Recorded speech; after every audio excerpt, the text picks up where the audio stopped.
شروع کرتی ہوں اللہ کے نام سے جو بڑا مہربان نہایت رحم کرنے والا ہے۔ حضرت ابراہیم علیہ السلام جو اللہ کے برگزیدہ نبی اور پیغمبر ہیں، جن کو خلیل اللہ یعنی اللہ کا دوست کہا جاتا ہے، تقریباً 4000 سال قبل عراق میں پیدا ہوئے۔ 3 بڑے مذاہب یہودیت، عیسائیت اور اسلام کے عظیم پیغمبروں میں سے ایک ہیں۔ یہودی اور عیسائی بھی حضرت ابراہیم علیہ السلام کو اپنا شیوا مانتے ہیں۔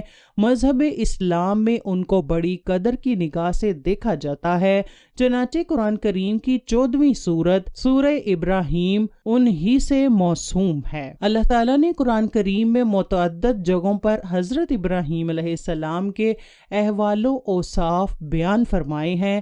اللہ تعالیٰ نے قرآن کریم میں انہیں امت اور امام الناس کے لقب سے پکارا ہے اور انہیں متعدد مرتبہ حنیف بھی کہا ہے۔ قرآن کریم میں انہیں مسلم بھی کہا گیا ہے۔ قرآن کریم میں بہت سارے ایسے انبیاء کرام کا تذکرہ ہے جو حضرت ابراہیم علیہ السلام کی نسل میں سے ہیں۔ حضرت ابراہیم کو بچپن سے ہی قلب سلیم عطا کیا گیا تھا، چنانچہ انہوں نے ابتدا ہی سے بت پرستی کی مخالفت کی۔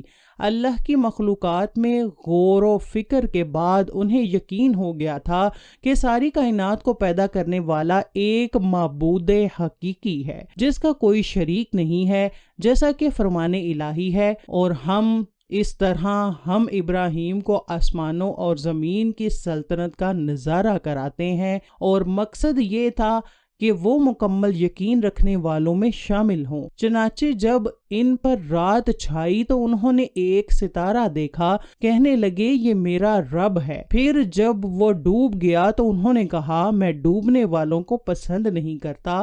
پھر جب انہوں نے چاند کو چمکتے دیکھا تو کہا کہ یہ میرا رب ہے، لیکن جب وہ بھی ڈوب گیا تو کہنے لگے اگر میرا رب مجھے ہدایت نہ دے تو میں یقیناً گمراہ لوگوں میں شامل ہو جاؤں۔ پھر جب انہوں نے سورج کو چمکتے دیکھا تو کہا یہ میرا رب ہے، یہ زیادہ بڑا ہے۔ پھر جب وہ غروب ہوا تو انہوں نے کہا اے میری قوم، جن جن چیزوں کو تم اللہ کی خدائی میں شریک قرار دیتے ہو میں ان سب سے بیزار ہوں۔ میں نے تو پوری طرح یکسو ہو کر اپنا رخ اس ذات کی طرف کر لیا ہے جس نے آسمانوں اور زمین کو پیدا کیا ہے، اور میں شرک کرنے والوں میں سے نہیں ہوں۔ حضرت ابراہیم علیہ السلام نے مرنے کے بعد زندہ ہونے کی بابت جب سمجھانا چاہا تو اللہ تعالیٰ نے پرندوں کی مثال کے ذریعے ان کو یہ راز سمجھایا، جیسا کہ اللہ تعالیٰ نے سورہ بقرہ میں بیان فرمایا ہے، اور اس کا تذکرہ سنو۔ جب ابراہیم نے کہا تھا کہ میرے پروردگار مجھے دکھائیے کہ آپ مردوں کو کیسے زندہ کرتے ہیں، اللہ نے کہا کہ کیا تمہیں یقین نہیں؟ کہنے لگے یقین کیوں نہ ہوتا، مگر یہ خواہش اس لیے کی ہے تاکہ میرے دل کو اطمینان حاصل ہو جائے۔ اللہ نے کہا اچھا تو 4 پرندے لو اور انہیں اپنے سے مانوس کر لو، پھر ان کو ذبح کر کے ان کا ایک ایک حصہ ہر پہاڑی پر رکھ دو، پھر ان کو بلاؤ اور چاروں تمہارے پاس دوڑے چلے آئیں گے۔ آتش نمرود سے نکلنے کے بعد آپ ملک شام کی طرف تشریف لے گئے، وہاں سے فلسطین اور پھر اپنی بیوی حضرت سارہ کو لے کر آپ مصر تشریف لے گئے۔ وہاں کے بادشاہ نے حضرت ہاجرہ کو حضرت ابراہیم علیہ السلام کی اہلیہ حضرت سارہ کی خدمت میں پیش کیا۔ اس وقت تک حضرت سارہ کی کوئی اولاد نہیں ہوئی تھی۔ مصر سے پھر فلسطین پھر تشریف لائے۔ حضرت سارہ نے خود حضرت ہاجرہ کا نکاح حضرت ابراہیم کے ساتھ کروا دیا۔ بڑھاپے میں حضرت ہاجرہ کے بطن سے حضرت اسماعیل پیدا ہوئے۔ کچھ عرصہ بعد حضرت سارہ کے بطن سے حضرت اسحاق پیدا ہوئے۔ حضرت ابراہیم مہمان نوازی کی روایت کو شروع کرنے والے پہلے شخص تھے۔ آپ علیہ السلام بے حد مہمان نواز تھے اور اللہ تعالیٰ کو آپ کی یہ عادت بہت پسند تھی۔ روایت میں ہے کہ آپ تب تک کھانا تناول نہ کرتے جب تک کسی مہمان کو اپنے ساتھ کھانے میں شریک نہ کر لیتے۔ چنانچہ ایک مرتبہ ایسا ہوا کہ آپ کسی انسان کو تلاش کرنے کے لیے گھر سے نکلے تاکہ اسے مہمان بنا سکیں۔ آپ نے بہت تلاش کیا مگر کوئی بھی مہمان بننے کو تیار نہ ہوا۔ تھک ہار کر واپس پلٹے تو دیکھا کہ ایک اجنبی گھر میں کھڑا ہے۔ آپ نے پوچھا کہ تم کون ہو؟ اجنبی نے کہا کہ میں ملک الموت ہوں اور مجھے رب العالمین نے ایک بندہ کی طرف بھیجا ہے تاکہ اسے خوشخبری سناؤں کہ اللہ تعالیٰ نے اسے اپنا خلیل بنا لیا ہے۔ آپ علیہ السلام نے پوچھا کہ وہ کون خوش نصیب ہے؟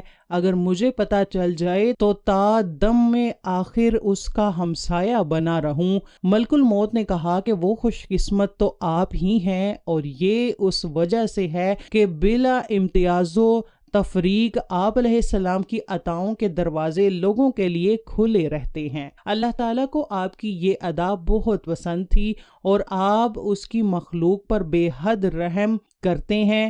آپ علیہ السلام کا شمار 5 اول العزم انبیاء میں ہوتا ہے۔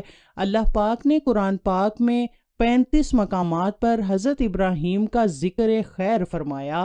آپ نے 33 برس کی عمر میں حضرت سارہ سلام اللہ علیہا سے نکاح کیا اور ایران، مصر کی طرف ہجرت کرنے کے بعد فلسطین اور انڈیا کے درمیانی علاقے سبا میں سکونت اختیار کی۔ وہاں آپ علیہ السلام نے کنواں کھودا اور مسجد بنائی۔ لوگوں کے بے جا ستانے اور اذیتیں پہنچانے کی وجہ سے آپ علیہ السلام نے وہاں سے بھی ہجرت فرمائی اور رملہ اور ایلیا کے درمیانی علاقے میں سکونت اختیار کی۔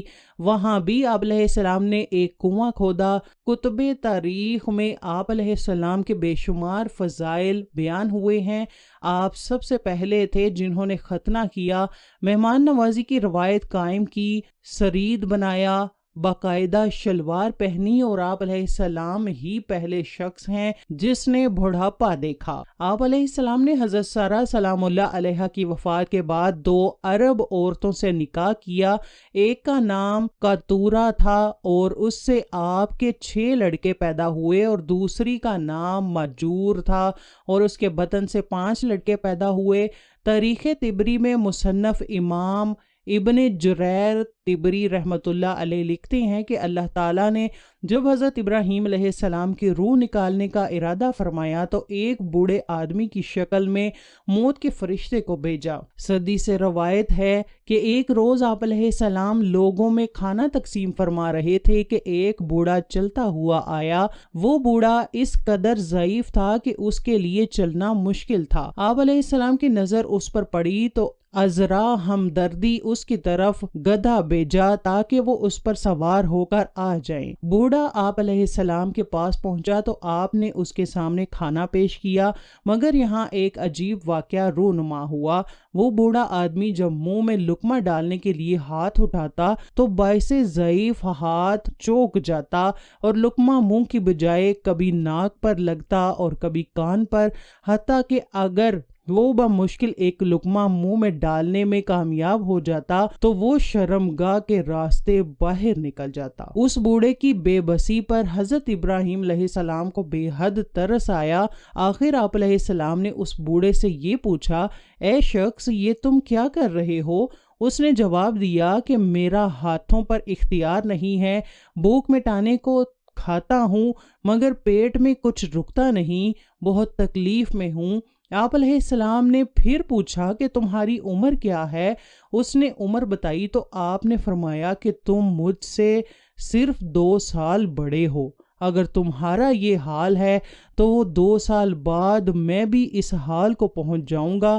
آپ علیہ السلام نے اسی وقت دعا فرمائی کہ اے اللہ، اس حالت کے آنے سے پہلے مجھے موت دے دے۔ چنانچہ وہ اچانک اٹھ کھڑا ہوا جو کہ در حقیقت موت کا فرشتہ تھا اور کہنے لگا، اللہ نے آپ کی دعا قبول کر لی ہے، میں آپ کی روح قبض کرنے آیا ہوں۔ اور اس نے حضرت ابراہیم علیہ السلام کی روح قبض کر لی۔ اس وقت آپ کی عمر مبارک 200 سال تھی اور ایک دوسرے قول کے مطابق 175 سال تھی اور ایک تیسرے قول کے مطابق 190 سال تھی۔ مذکور ہے کہ حضرت داؤد علیہ السلام اور حضرت سلیمان علیہ السلام کی طرح حضرت ابراہیم کو بھی بہت اچانک آئی۔ آپ علیہ السلام کو جبرون میشی بستی میں اس جگہ دفن کیا گیا جہاں حضرت سارہ سلام اللہ علیہ دفن تھیں۔ آپ نے دفن کے لیے زمین کو اپنے ہاتھوں سے 400 درہم میں خریدا تھا۔ آپ کے کفن و دفن کا انتظام حضرت اسحاق علیہ السلام نے کیا۔